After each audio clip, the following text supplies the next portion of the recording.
So I'm going to, this was not planned at all, but I just want to talk about you all and us that have like adult young children, and give your children over to God, even though they're not little children anymore or they're teenagers. This is something that's personal. I've been dealing with my son, and I've watched him struggle with addiction. And like I just was sitting here crying about it, and because I want him to be saved. And just recently, not too long ago, God had to speak to me because I was crying out and asking him, what do I do? But God actually had me to cut him off. And that's not something that I wanted to do. And a lot of people around me saw my actions or see my actions as being harsh. But I asked God for confirmation several times, and that is what he told me to do, and that wrecked my heart. Not too long ago, maybe a month and a half ago, I almost lost my son to a fentanyl overdose. And I knew he had struggled with drugs. We've dealt with this for a long time, but I did not realize to watch him dying. I came home. I was home already, and I came in my bedroom, and he was laying on the bed, blue, dying. And I had to do CPR, and I'm praying as I'm doing it, calling 911. And after the situation happened, I felt numb. I just felt like I didn't know what I should feel like. I just felt like I should feel some type of way. But for a very long time, I just felt numb. And I felt like something was wrong with me. But it's been like, maybe a month and a half later, maybe almost 2 months later. And I notice when I hear things about other people's children overdosing, it hits me in my heart. I go into a crying spell. And we had such a hard time getting him to go to the hospital. He didn't want to go to the hospital after they gave him Narcan. He really refused. It took us like 20-30 minutes to convince him to go. And they mentioned that the Narcan wears off, but I really didn't understand. And yesterday at work, I was watching the testimony of this woman, and she lost her son to a fentanyl overdose.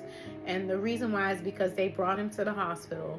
They revived him with the Narcan, got him to the hospital, but they discharged him after a few hours. And within a few hours, maybe not even a few hours, within an hour or so after they discharged him, he actually overdosed again because the Narcan wore off, and she ultimately lost her son. And when I saw that testimony, I was at work and I cried so hard because I realized the grace of God.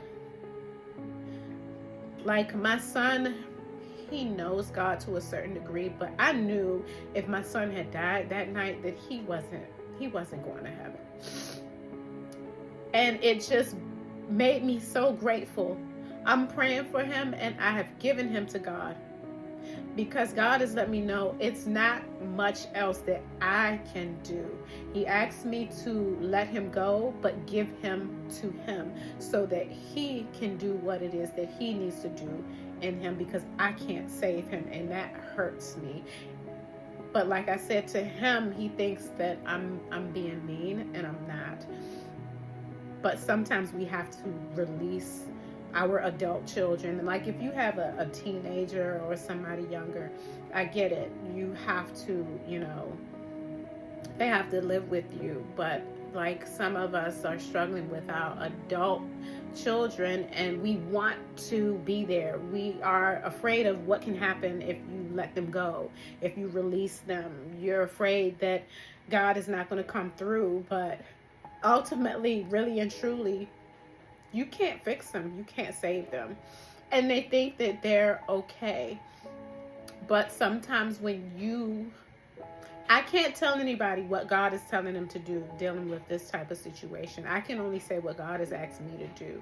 And by me interfering and doing the opposite of what God has asked me to do, he let me know I would be delaying his deliverance. And I have other family members that are doing the same things that I was doing, and they are not understanding that they are actually delaying the deliverance that God wants to do in his life, because sometimes they have to hit rock bottom in order for them to find God, in order for them to surrender.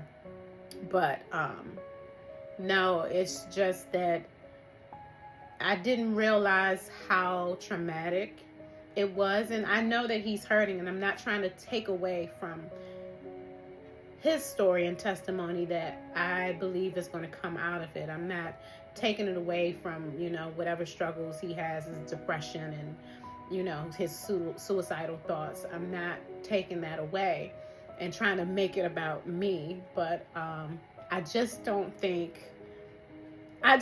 think because he survived, he lived, I felt like, okay, he's okay. But it's like the more time goes by, the more I realize my son was 10 minutes away, maybe a few minutes away from actually going to hell.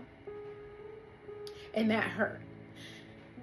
Not even that, but how difficult it was for us to get him to go to the hospital afterwards, because he really refused. That I could have let him stay home because I didn't know that he could have overdosed again and died. And I'm so grateful. I'm so grateful. And I'm going to be honest, in my younger years, I had him when I was 25 and I was not saved, and I was very much in the world, and I had intended on aborting him. I intended to do that. But before I even knew God, God intervened, and that's a whole testimony in itself. He intervened so that I could not get an abortion, so that I wasn't able to. The timing and everything, I know now that it was God. So I always look at him and I know that God saved him from me. I love my son. He he's like my best friend. And I know that, that's not always a great way of parenting, but that has been the reality. So it hurts me to see him struggle, but I have to be obedient to God and trust him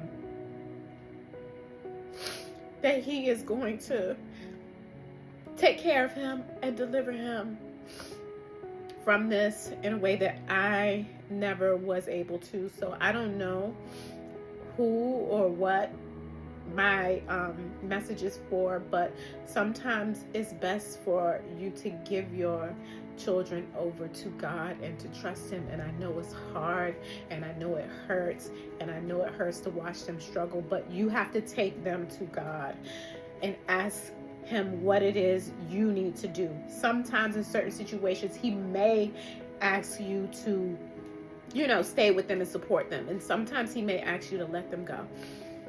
But don't give up on what God can do in them, and continue to pray and fast for them, because your prayers are so much more powerful than what you think. And I'm so sorry for those that have lost children to this thing, but I just hope that this encourages somebody. And I hate that I'm on here crying, and I just wanted to